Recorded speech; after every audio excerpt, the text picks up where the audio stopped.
magaalaan Aleeluu jedhamtu kun umrii akaakilii abaabilee keenyaatti illee akkasuma turte kana dura iddoo kana gara biraatti korree jedhamtu turte umrii waggaa 107 haa ta'uti garuu ufamni gabaa iddoo tokko waan ture tajaajila bal'aa hawaasa keenya uummata qotee bulaa baadiyyaatiifis daldaltoota magaalaatiifis jiraattota magaalaatiifis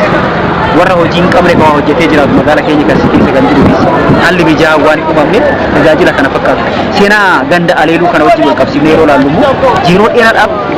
ganda miidhamee ture. Yeroo dheeraadhaaf haalli mijaa'aan otoo jiru faayidaa barbaadu sana otoo hin argatin kan turee fi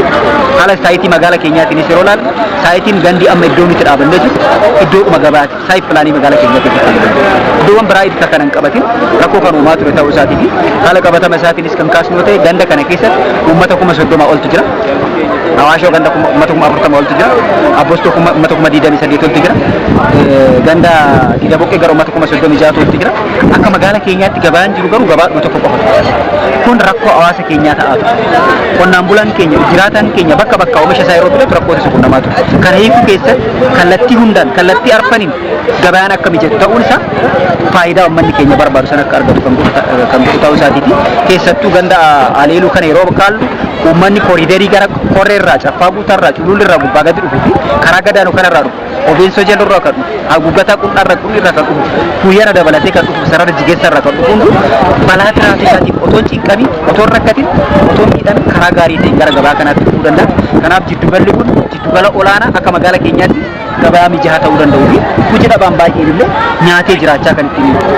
buluu danda'u kan ta'aa jiru keessattuu namni humna isaatiin baadhatee jiru kanuma waa daldalate illee kan daldalarraa fudhatee akkaataa ittiin jiraachuu dhamaa jiru daran gara fuulduraatti immoo akkamitti istaandaardii ta'ee waan inni barbaadu danda'uudhaaf waan hojjechaa kan jiru keessattuu daldaltoonni Aleeluu dhufan kun konkolaataa barbaachuudhaaf gara magaalaa deemuu qabani konkolaataa barbaachuudhaaf gara iddoo biraatti deemuu qabani asuma magaala ganda kana keessatti buufanni konkolaataa sararrisaa guyyaraa fi